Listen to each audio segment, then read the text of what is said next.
कलहो मोहागारे विषय विषसंताप्त मनसां तमस्याक्रेदूरं मृदु सदुपदेशामृतगिरा सतां चेतस्तोषित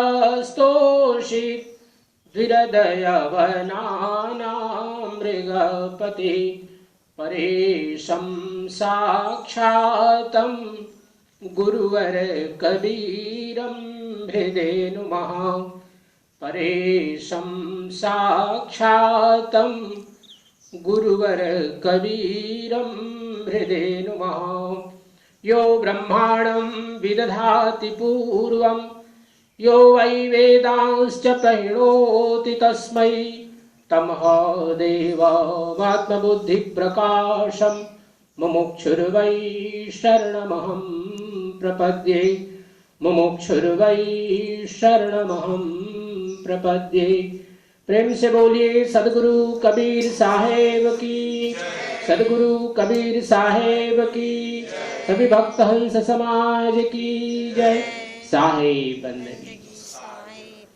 सत्य पुरुष परमात्मा हम सबके हृदय में विराजमान सदगुरु कबीर साहेब, परम आदरणीय परम श्रद्धेय महंत श्री अमर साहेब जी ब्रिजमोहन, परम आदरणीय सभी भक्त हंसजन, देवियों और सज्जनों, परम पावन अवसर आज हम सब लोग इस श्री कबीर काउंसिल के पवित्र गुरुधाम में उपस्थित हैं। और आज हमारे हिंदू संस्कृति के अनुसार से आश्विन मास की जो अधिक महीना है उसमें कि यह पूर्णिमा है आज।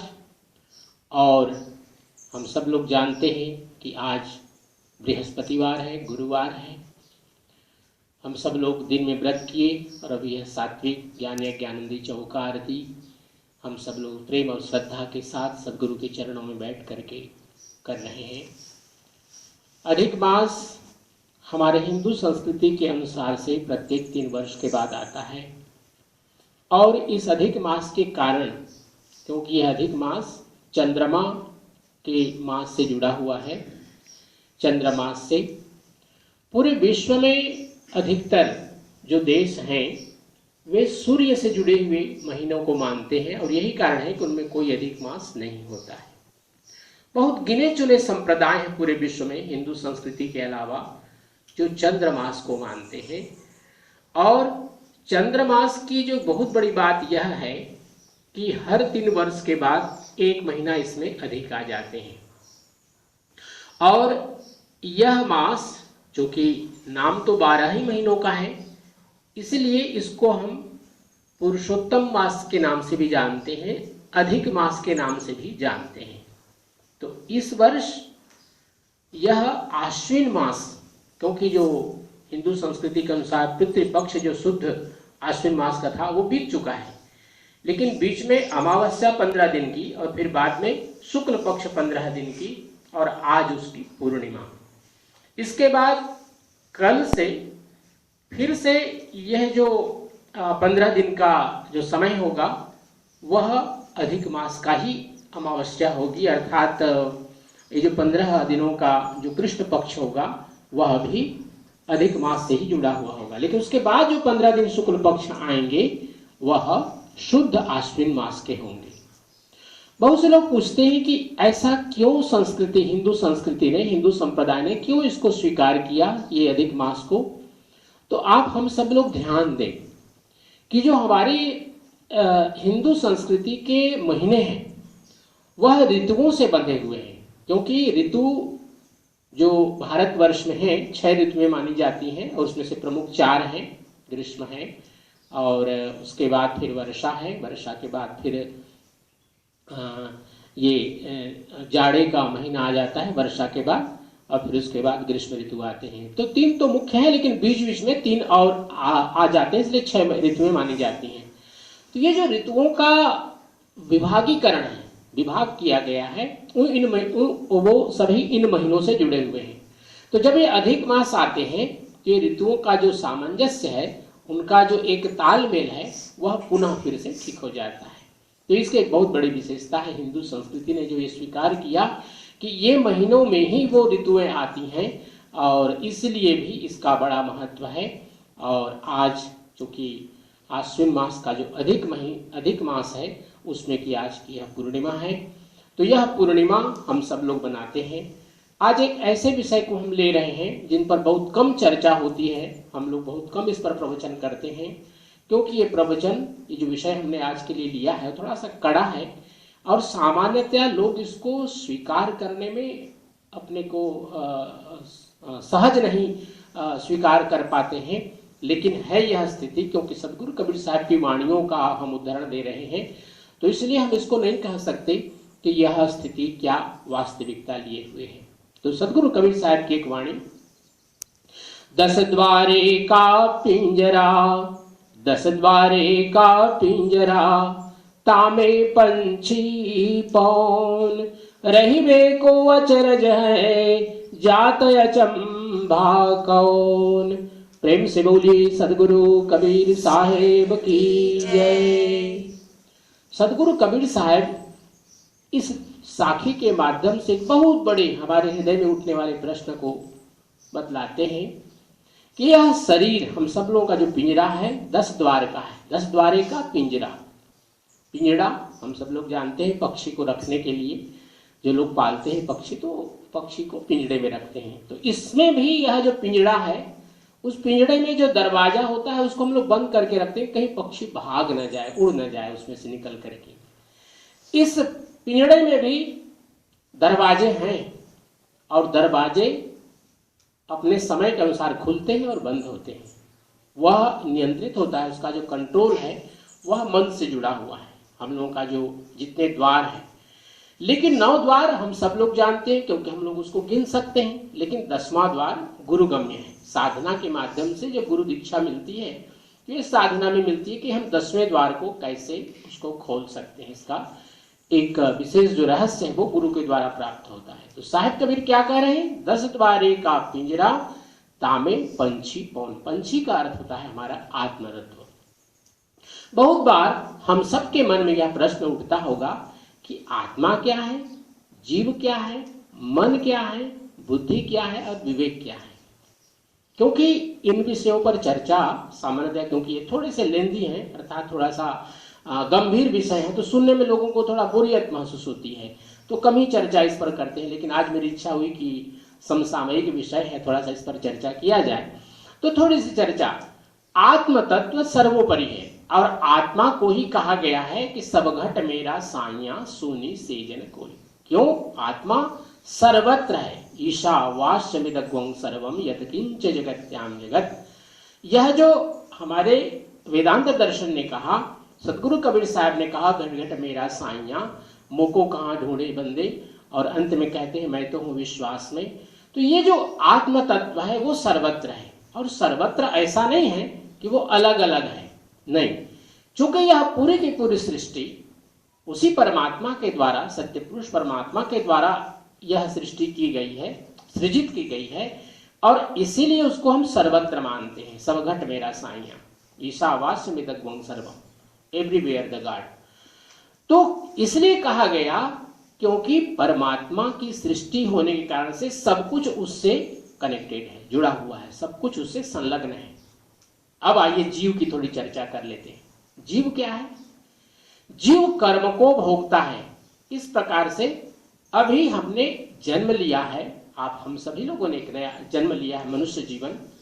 तो हम सब नहीं जानते कि हमारे ठीक इस मनुष्य जीवन के पहले का हमारा जीवन क्या था, नहीं जानते हैं। लेकिन यह हमें पता है क्योंकि हम में से कोई दुखी है, कोई सुखी है, कोई गरीब है, कोई अमीर है, कोई पढ़ा लिखा है, कोई अनपढ़ है, कोई किसी शारीरिक व्याधि से पीड़ा से लगा हुआ है, उसके साथ दिन रात बेचारा रोता है, और कोई है बड़ा स्वस्थ है, सब कुछ उसके लिए आनंदमय है, सब कुछ खाता पीता अच्छा से जीता है और लंबे आयु तक वो स्वस्थ रहता है। कुछ बचपन में ही बीमार पड़ जाते हैं। तो इन क्रियाओं को, इन प्रतिफलों को देख करके मनुष्य जीवन के लगता है कि इसलिए पिछले जन्मों में शुभ और अशुभ कर्म का प्रतिशत कितना रहा होगा, ये एक अनुमान लगाने की बात है। तो यही आत्मा फिर जीव का नाम धारण कर लेता है, इसी को फिर हम जीव कहते हैं। आत्म तत्व वही है, लेकिन जीवत तो उसके साथ क्यों जुड़ गया? क्योंकि उसके साथ में कर्म का फल हो गया। अब आते हैं मन के साथ में, क्योंकि आत्मा, जीव, फिर उसके बाद मन। मन जुड़ा है जीव के साथ, आत्मा के साथ। आत्मा सदा निर्लेप है, उसमें कोई किसी प्रकार का आलेप लगता ही नहीं है, कर्म का उसमें बंधन होता ही नहीं है। तो साहेब कबीर कह रहे हैं कि 10 द्वारे का पिंजरा तामे पंछी पौन। यह जो जीव और मन का जो संबंध है ये बड़ा गहरा है, क्योंकि जैसे जैसे मन की क्रियाएं होंगी तो वो इंद्रियों को अपना संदेश देगा कि तुम ये करो, तुम ये करो।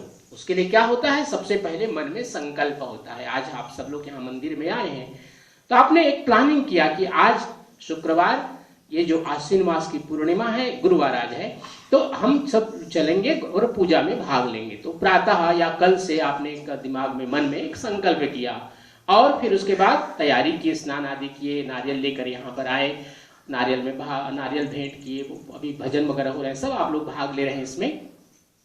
तो ये मन के द्वारा संचालित है। मन ने एक संकल्प किया, एक प्लान बनाया, एक योजना बनाई और उसके अनुसार इंद्रियों को उसने आदेश दिया और उसके अनुसार से हम कर्म करते चले गए। अब इसमें क्या हुआ? मन के साथ जुड़ा हुआ एक विशेष तत्व है, हम उसको तत्व कहें या मन का ही एक भाव कहें, उसका नाम है बुद्धि। कोई नारियल लेकर के आए, क्योंकि भाई हम गुरु पूजा में जा रहे हैं, कबीर पंथ में नारियल का बड़ा महत्व है, तो नारियल लेकर के आए। किसी ने सोचा चलो कोई बात नहीं, हम पूजा में भाग लेंगे, आज भले नारियल हम नहीं खरीद पाए लेकिन पूजा में भाग लेंगे। तो यह जो बुद्धि का कार्य है उसने संकल्प को आपका परिपुष्ट किया यहाँ तक आने के लिए। एक उदाहरण के रूप में हम इस बात को कर रहे हैं, इसमें किसी प्रकार का सकारात्मक नकारात्मक कोई बात नहीं है। एक उदाहरण के रूप में हम बता रहे हैं कि मन के साथ जब कोई संकल्प होता है तो बुद्धि उसमें विचार करती है। बुद्धि विचार करती है कि हमारे लिए क्या ठीक होगा और क्या नहीं ठीक होगा और क्या हम अधिकतम रूप से इस कार्य को अच्छे ढंग से कर सकते हैं। तो यह मन का कार्य है, मन के साथ बुद्धि का कार्य है। अब इसके बाद आता है विवेक। विवेक जानता है कि हम एक पूजा में भी जा सकते हैं इसी समय को निकाल करके, और ऐसे भी वॉक के लिए जा सकते हैं या कहीं और परिवार में मिलने के लिए जा सकते हैं। तो यह फिर विवेक का काम है, निर्णय करना। क्योंकि बुद्धि जितने जीव हैं सभी के पास में है, क्योंकि खाना पीना, सभी लोग शयन करना, जितने भी कर्म हैं, आहार निद्रा भय मैथुनंच, जितने भी ये कर्म हैं, जितने जीव हैं छोटे से लेकर के बड़े तक, सभी इस कार्य को करते हैं क्योंकि उनके पास मन है, इच्छा होती है कि हम अच्छा खाएं, अच्छा पहने। सब लोग छांव में रहना चाहते हैं, कोई भी पानी में ठंडी में नहीं रहना चाहता, कोई भी जीव। तो ये मन के साथ सभी लोग चाहते हैं, लेकिन विवेक केवल मनुष्य के पास में है, जो निर्णय करता है कि क्या हम जो करने जा रहे हैं वह ठीक है या नहीं है, क्या उसका प्रतिफल होगा। क्योंकि और जितने जीव जंतु हैं बस उनको इंद्रियों के सुख के लिए जैसे भी जो कुछ करना पड़े वो करते हैं, लेकिन मनुष्य इंद्रिय सुख के साथ साथ उसका परिणाम को भी जानता है। किससे किसी को दुख होगा, किसी को कष्ट पहुंचेगा, किसी के अनिष्ट होंगे। इस पर यह विवेक का जो कार्य है वो केवल मनुष्य के साथ में जुड़ा हुआ है। तो साहब कबीर कहते हैं 10 द्वारे का पिंजरा तामे पंछी पौन, रहिवे को अचरज है। ये विषय थोड़ा सा मैंने कहा था कि थोड़ा सा ये एक अलग विषय है। तो अगर किसी की मृत्यु होती है, क्योंकि ये अवश्यम भावी है, जिसको हम लोग उसके लिए नकारात्मक कोई विचार हो ही नहीं सकता है। तो साहब कबीर जब इस साखी को कहे तो उनका एक विशेष लक्ष्य ये था कि हर व्यक्ति इस बात को जानता है, ऐसा नहीं कि किसी को इसके लिए उपदेश देने की जरूरत है, हर व्यक्ति जानता है कि हमें एक न एक दिन इस यात्रा को एक विराम मिलेगा, इस यात्रा को हमें विराम देना है। तो साहब कबीर कह रहे हैं कि रहिबे को अचरज है, क्योंकि एक दरवाजा वाला पक्षी जब रखते हैं तो पिंजरे को बंद करके रखते हैं, उसके दरवाजे को बंद करके रखते हैं। यहां तो 10 के 10 दरवाजे खुले हुए हैं, तो उसमें से पंछी का निकल जाना कोई बड़ी बात नहीं है। और इसी से जुड़ा हुआ जो दूसरा साखी सदगुरु कबीर साहब कह रहे हैं, जेहि मरण ते जग डरे मेरो मन आनंद, जेहि मरण ते जग डरे मेरो मन आनंद, कब मरी हो कब पाई हो पूर्ण परमानंद। प्रेम से बोलिए सदगुरु कबीर साहेब की जय। यह साखी पहले वाली साखी से थोड़ा और कठिन है और गंभीर है। क्यों गंभीर है? इसलिए कि साहेब कबीर ने इस मृत्यु को आनंद का रूप बता दिया। मृत्यु को जिससे कि हम सब लोग डरते हैं, अरे मर न जाए, ऐसा ना हो जाए, वैसा ना हो जाए, हम सब लोग डरते हैं, चाहे वो ज्ञानी हो, ध्यानी हो, संत हो, सदगृहस्थ हो, भक्त हो, सभी लोग मृत्यु से डरते हैं। लेकिन साहेब कबीर क्योंकि अपने भक्तों को चाहते हैं कि कोई भी परिस्थिति आए तो हमारा भक्त डरे नहीं, तो इसलिए इस साखी को सदगुरु कबीर साहब कहते हुए इस बात का निर्णय दे रहे हैं कि जेहि मरणते जग डरे। जग क्यों डरता है? क्योंकि उसको लगता है कि मेरे परिवार छूट जाएंगे, मैंने इतना जीवन भर कमाया वो छूट जाएगा, जितने सुख समृद्धि हमने एकत्रित किया सब हमें छोड़ना पड़ेगा। इसलिए व्यक्ति उस मृत्यु से डरता है। हम जानते हैं कि मृत्यु तो अवश्यंभावी है, लेकिन फिर भी डरते हैं। साहब कह रहे हैं कि डरते क्यों हो भाई? क्योंकि डरने से तुम्हारा कोई लाभ नहीं मिलने वाला, क्योंकि वो तो होना ही होना है, चाहो चाहो चाहे न चाहो, ये तो अवश्यंभावी है, होना ही होना है, ध्रुव है, सत्य है। तो इसलिए साहब कह रहे हैं कि अपने मन को समझाओ और क्या कहो, जेहि मरणते सब जग डरे मेरो मन आनंद, और कब मरी हो कब पाई हो पूर्ण परमानंद। डरने का एक और भी कारण क्या है? मैंने जीवन भर पाप किया तो निश्चय ही मुझको नरक में जाना पड़ेगा। नरक की जो यातनाएं हैं, जिस प्रकार हमारे धर्म ग्रंथों में लिखा गया है कि वहां पर नाना प्रकार के कष्ट दिए जाते हैं, लोगों के जो सूक्ष्म शरीर है उसको तेल में डाल करके उसको उबाला जाता है, उसको अग्नि में डाल दिया जाता है, उसको हाथ ऊपर बांध करके कोड़े मारे जाते हैं, नाना प्रकार के नरक के जो दुख बताए गए हैं, उन सब चीजों को याद करके डरता है, नहीं मैं जीवन भर पाप किया हूं, मरूंगा तो हमको ये सब सहना पड़ेगा। यह भी एक डर का बहुत बड़ा कारण है।